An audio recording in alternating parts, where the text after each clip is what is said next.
Originally in Spanish.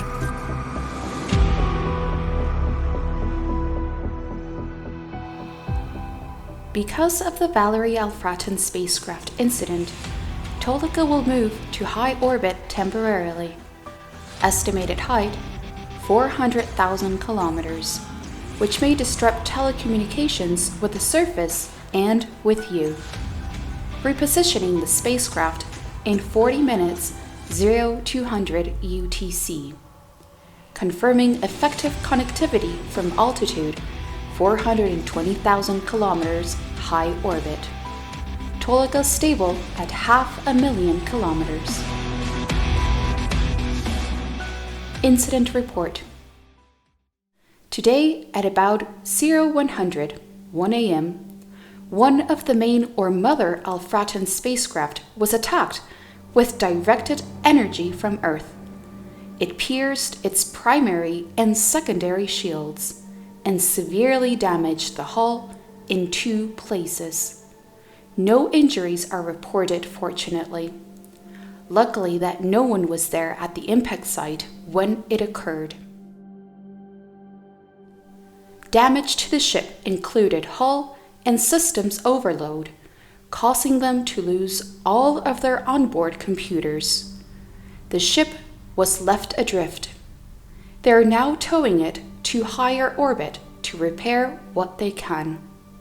What concerns us is that this large Alfratan ship was passing only a few kilometers from Taygetan, being that the weapon or group of energy weapons, many small ones, from various focal points, come together to form a single larger directed energy beam. That is, the weapon beam basically skimmed past us. Now Taygetan, and as of yesterday, is on condition 2, or what you would call yellow alert, and we are anticipating possible attack. Avion 01 is also on condition 2 yellow alert since the incident. Avion 01 is the Orma mothership escorting us. Do you think you can withstand one of those attacks? Taygetan is far superior in all kinds of technology to the Alfratan ship Valerie. It is noted that the attack was complex. Each individual beam fired from different points of the Earth had a different frequency, which when joined into a single main beam makes an energetic frequencies sweeping effect.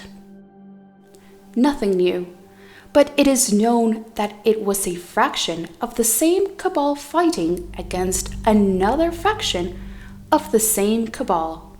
And although we do not understand why, it seems to be a setting of scores against those specific Alfratans.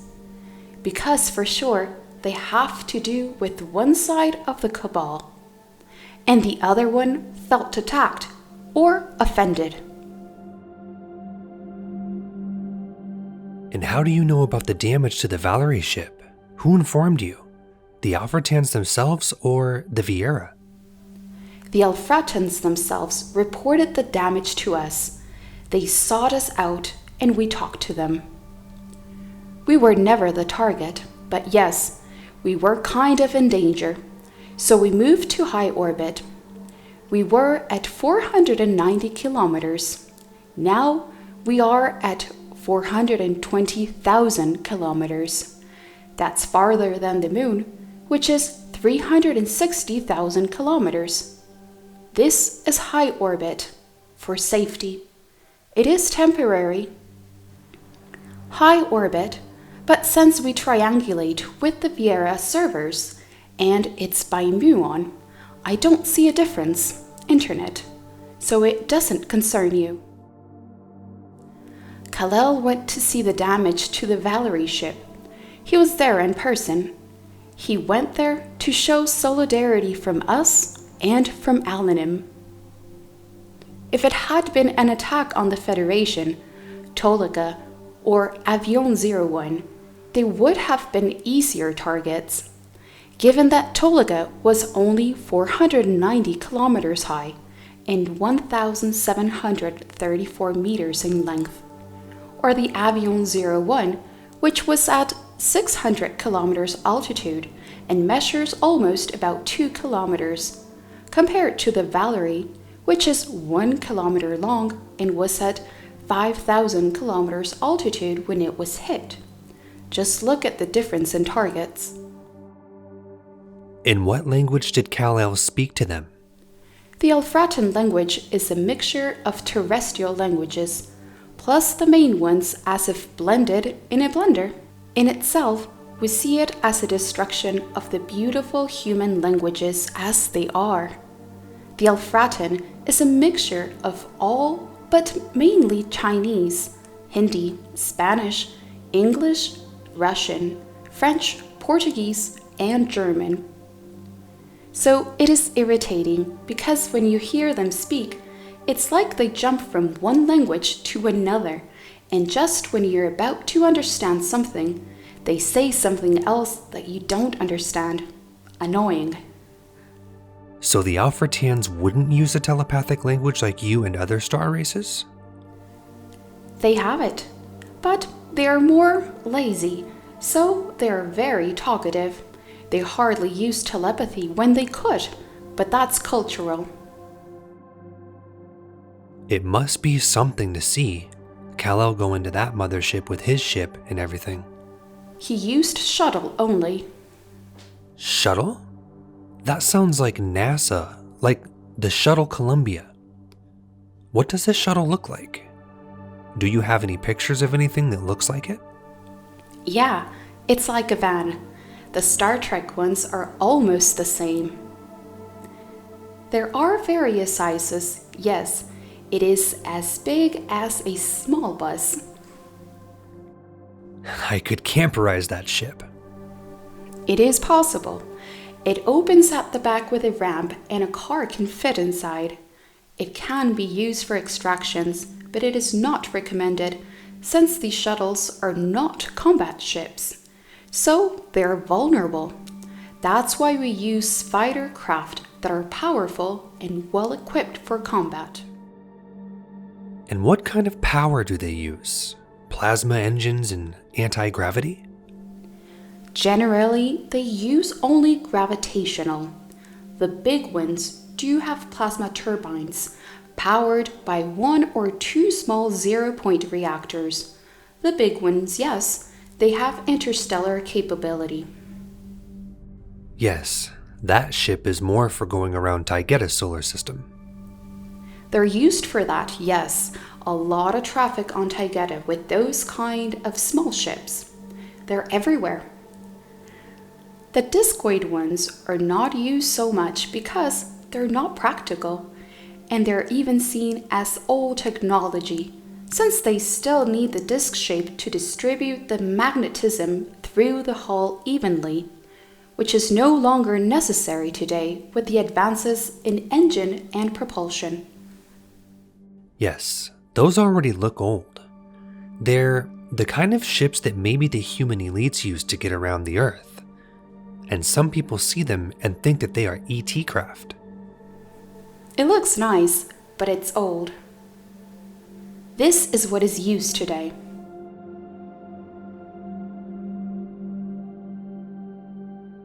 Do they have command panels and all of that? Or are those panels holographic and tactile? They have holographic panels and actual controls, as well as holographic and thought command controls. Yes, that's the most used here in terms of holographic controls. But they still have joysticks and pedals. And to think that all of that technology is already on Earth for only a few. It's irritating. Yes, it is. And no, the mind-computer interface on Earth is very poor and invasive, not like here. A lot of things are similar, but not the same, because the way to get the results is different. For example, you use Wi-Fi. Here, we do not. but the result of having an internal network is more or less equivalent. For example, your holographic controls. I don't know how they work on Earth. Here, you basically generate or materialize or manifest a part that you touch or move when you're doing whatever. The knob, the handle that you touch. And that part, whether it's apparently solid, it's just a telepathic projection computer mind, and it is just there as an image, or a solid piece that's temporarily in your hands. At the end of its use, the computer dematerializes it, so to speak.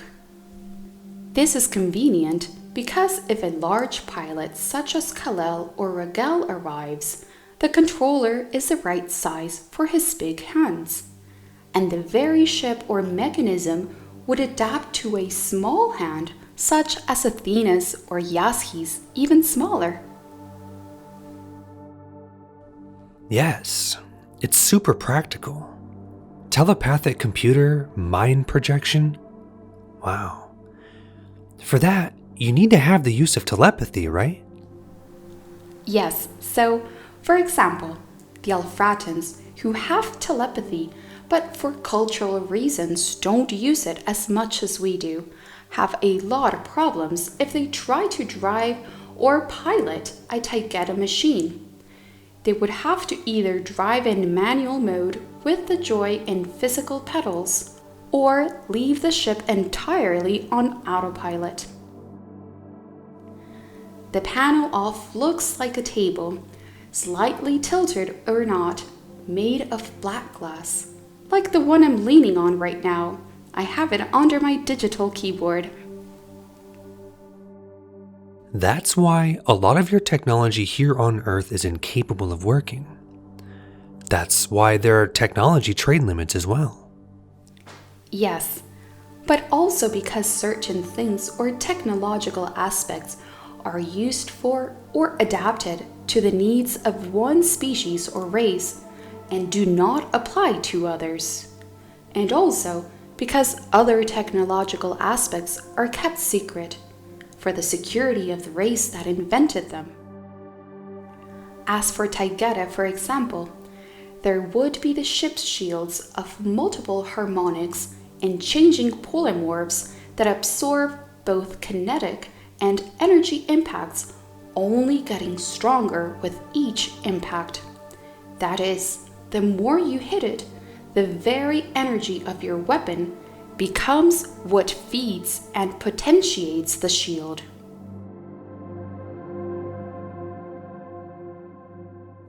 What a detail. The black glass panel. Those are the ones I like. Those kinds of points. Yes, for example, our table of holographic and holistic computers use, you can see it as a piece of black opaque glass when it is off. If you found it turned off on Earth, you would think it was something inert or part of a random opaque window, but there are also elastic ones. Yes, I think it's a very good idea to keep all that technology secret for Taygeta. Yes, for example, in 2009 the ship, the Tolaka, absorbed a direct hit by a thermonuclear missile.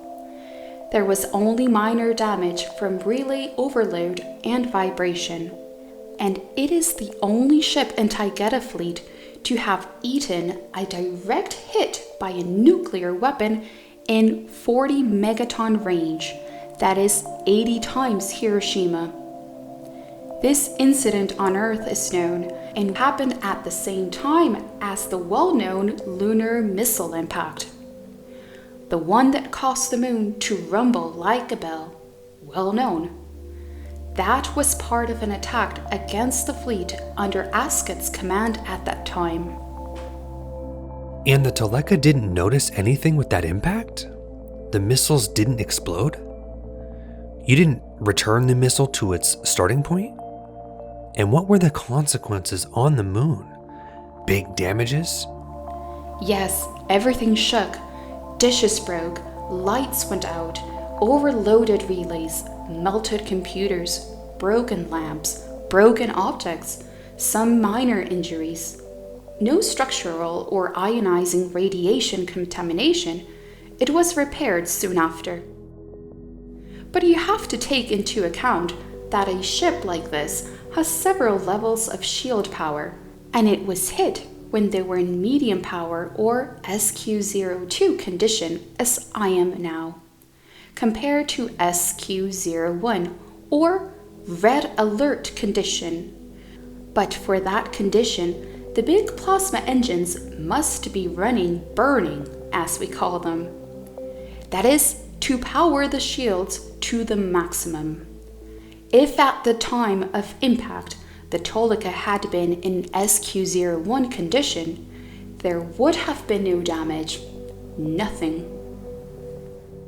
All thanks to the shields absorbing the impact. But wasn't there a flash? Like an explosion visible from Earth? Didn't you return the attack? Yes, there was a flash, and it was visible from Earth. Yes, they repelled the attack. There was a lot of movement at that time, Space Wars movement. But remember, it was Ascot in command back then, with a different mentality. And the Taygeta fleet was the Federation's strong hand. What the Alfratans and the Antarians do today. Taygeta today has another philosophy ever since Alanim is in command. And it is worth mentioning that this Ascetan psychology was only during her presence and did not dominate the Taygeta culture, but only the local movements around Earth.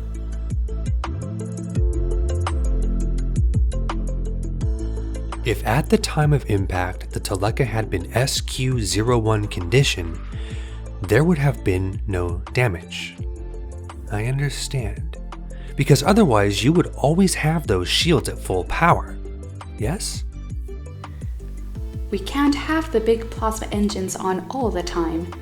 Plus, they're so big that you hear their afterburners on the ship like a huge jet turbine present all the time. I can imagine, yes, but it is logical to defend oneself, Aneeka. That's why I would leave that area where that missile came from. Totally charred. The problem is that there are civilians around all the time, and that missile came out of a submarine. It was an ICBM from an American Trident submarine, I think. I don't quite remember. Who gave the order and all that? Obama and his Pentagon. That missile strike leaves a lot of questions for us, Robert, because it was a missile, and the CIC command bridge of this ship would have detected that approaching the Tolika well in advance. So for a missile traveling at Mach 10 or 12, that's like seeing one wanting to hit you. You just got out of the way. Also, how could it go out into space and not be disintegrated by one of those energy waves? Yes, they can go out. They have that capability. They just don't tell the people. But those missiles are slow for all the space dynamics. I mean, that missile, it took about 17 hours to get to the Tolika. And the Tolika could have detected it at launch. A lot of questions. Strange, yes. Capability and targeting. I imagine they go by the heat given off by your ships. In the vacuum of space, it would not be detected. Heat is not seen as such. You see radiation or light. Ah, thank you. And on Earth, do they have a record of all the Federation and non-Federation ships that are around the planet? The governments, of course they do. But what exactly is that? Directed energy weapon of great power. A beam weapon? Yes, with several of those firing at the same point, the Valerie. It makes a very strong beam because it combines the power of several ships equipped with that. This is already high technology. And what kind of energy does that work with? That's top secret on the part of the humans, but we suspect it's being powered by a zero-point reactor or a plutonium charge. 0-point reactor. Is that free energy? I mean, inexhaustible? Yes, it is free energy, but most likely, in my opinion, it is a plutonium charge. 0 point is the same as free and clean energy.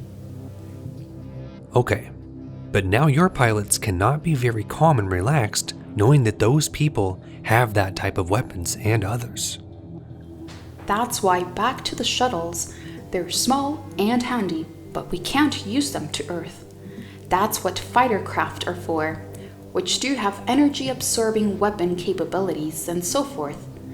But what makes all atmospheric flight a whole military operation, having to take into account factors like these, like locations or emplacements of guided weapons on ships and in fixed military installations, or in armored and wheeled vehicles, like the Russian guided weapons models. It is increasingly dangerous to be ET and walk the Earth. Do they use plutonium to achieve 0-point energy? No, it is one or the other. Plutonium is re-dirty energy. Directed weapon energy impact. Directed energy weapon mounted on the side of a Seahawk. And does it have recoil? No recoil. Same or similar system on wheeled mobile unit. If it penetrated the hull of an Alfratan combat ship 5,000 kilometers away, it can sink a battleship or an aircraft carrier easily. It depends on the power of each weapon, but the beam can be combined among several by adding up the power, as they already did. All the latest generation weapons are already going in that direction. That is in the case of a 0-point reactor powering it, not if it is a plutonium charge, but it turns out that each charge is probably enough for thousands of shots. It can also be powered by a nuclear reactor, such as on an aircraft carrier or submarine.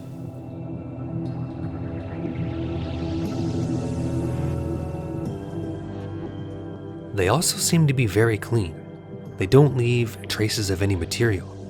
They don't leave residue like gunpowder or things like that. They don't leave radiation? This striker has a small one on top in sand color. Generally no, but it depends on the weapon that produces it. Yes, they can leave radiation traces, contrary to popular belief. They wouldn't leave traces of plutonium.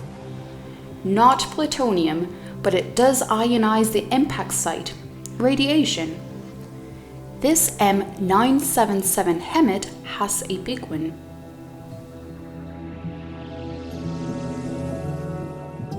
Mounted on a small, cheap vehicle like this Humvee chassis.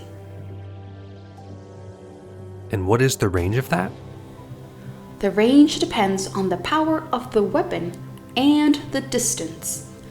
Laser and guided weapon tend to blur and lose focus with distance.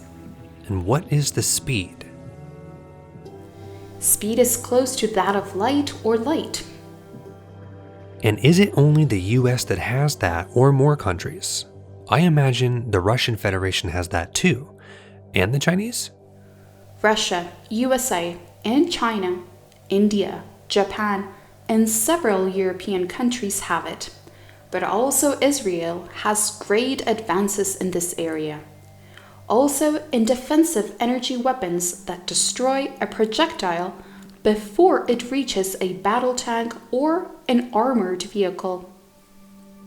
So if you are attacked with this type of weapon and at the distance you are from Earth, it is easier to be hit. Yes, that is why I'm telling you that it is no longer easy for ET to walk on Earth. Israeli Merkava tank with defensive toroidal shield. System on a US Mi-A2 Abrams. On a Bradley M2A2. Is that real or CGI? I don't know if the image is CGI, but I do know those systems are real and working. So you can't walk across those energy domes. Would you get burned or what would happen? You walk through and you don't even feel them, but a missile can't get through. Wow. Why doesn't the missile go in? Because of frequencies? Focuses a beam of directed energy on the missile and detonates it. It uses a system of sensors and radars that guide the guided weapons in fractions of a second and destroys the incoming missile or anti-tank projectile. In the case of the shields, it is a high-energy toroid that is not at frequencies of the human body and others, but yes at speeds of a projectile. It is in effect similar to that of water, that if you enter it at slow speed, it yields, but at high speed, it becomes like concrete. That is why kinetic bullets do not penetrate the water, or only centimeters, being that the more power and higher the caliber, the less it enters the water. But a simple elastic bow arrow can penetrate water. The movies lie. Once underwater, a diver is immune to anything shot at him, as long as he is 1 meter or more deep. The only movie that actually observes this phenomenon is John Wick. Because it loses a lot of strength, you mean, when it enters the water? A bullet enters the water with too much velocity and doesn't give the water time to separate to let it pass. The water tries to compress at the tip of the projectile, and because the water does not compress, it becomes an impenetrable solid. The factor is velocity and time of the projectile. An arrow, on the other hand, is slow, so when it enters the water, it separates its molecules, penetrating deeper than a large caliber bullet. Also, a person who dives into water can dive at low altitude, but at higher altitude, which translates into terminal fall speed, which for the human body is about 224 kilometers per hour. When reaching the water, it is the same if a person falls on concrete or on water. This same principle applies to toroidal energy shields for the protection of spacecraft and armored vehicles, and even of personnel on foot with the equipment. For example, on a ship like this, the Tolika, you open the hangar doors to let a ship or shuttle in or out. The shields are not removed to let it through. Simply, the approach speed is slow relative to the Tolika, which allows it to enter through the shields as if they were not there. Of course, it's a little more complex in the case of an advanced shield system like the Tolika, which also observes frequencies and IFF identification of the incoming ship and adjusts the specific shield frequency at the location where the smaller ship is approaching the hangar area. So you can be in the hangars with the doors open, but it's okay because those energy shields won't let you out unless you're going at a high speed against them. That's right. The hangar area can have the huge sliding doors open, and you're just looking at the empty space outside. The shields contain the air because they vibrate at exact and specific frequencies to prevent decompression and to contain people or objects that come too close to the edge. This is because it is not a single shield, but several in different frequencies, harmonics, one on top of the other, placed like layers of onions, each with a specific use. Interesting. Only non-terrestrial minds can come to know all of that. It is cultural. You grow up with what I'm telling you today. It's natural and everyday. A person like me has to deal with those shields on a daily basis. What happens is that since I know my shields, and they're more advanced than the ones humans have, it is easy for me to draw conclusions on how they achieve that, since I know how those systems work. For example, I know that for a large human-made energy weapon, a plutonium charge would be the simplest form of power. But I also know that quite a bit is accomplished with just a capacitor change or similar powered by a conventional electrical system from a warship like an Arleigh Burke-class destroyer, as in the one in the pictures that is powered only by gas turbines.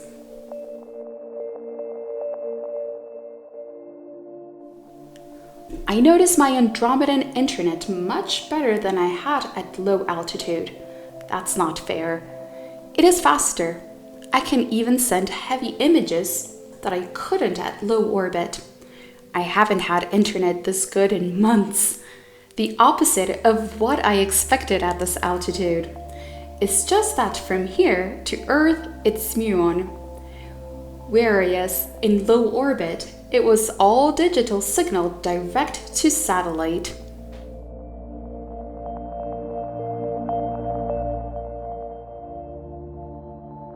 Do you have any pictures of what the Alfratan spacecraft looked like? Approximately?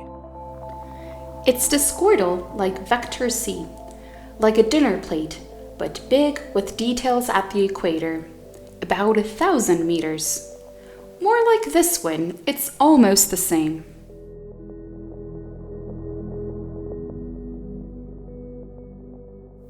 Another day. Athena, do you know anything more about the incident itself? Why they were attacked? The whole area is full of warring factions at all levels. The dynamics are complicated. That is to say that there are subgroups fighting for power, both within the Federation and on Earth among the direct controllers.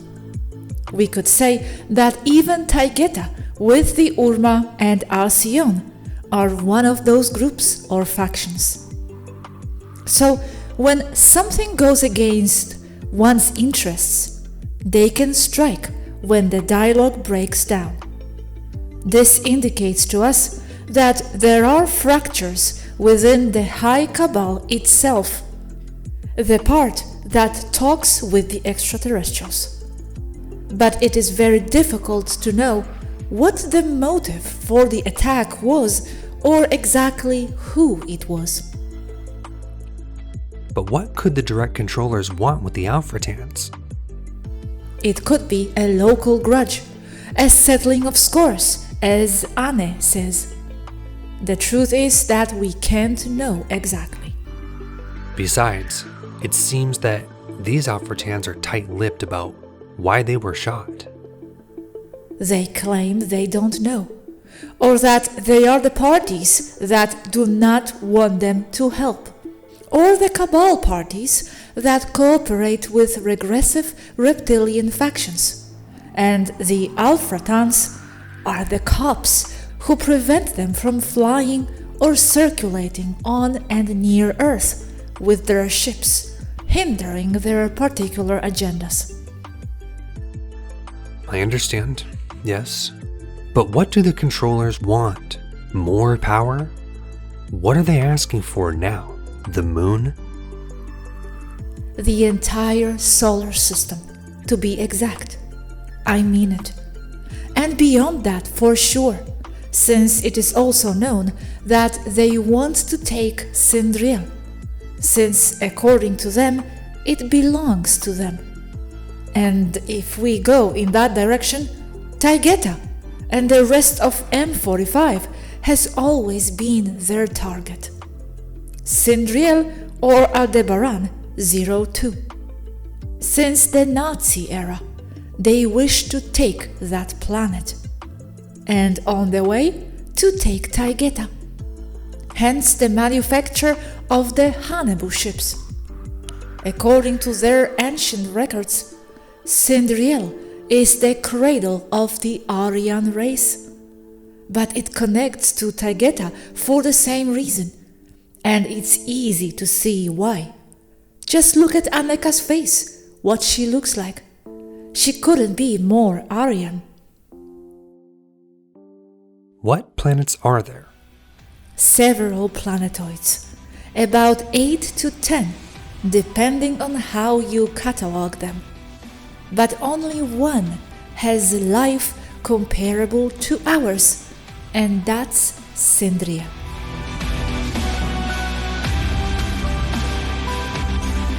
Aneeka's update. Tolika descending to low orbit again, February 7, 2022. Height and orbit will remain classified for safety.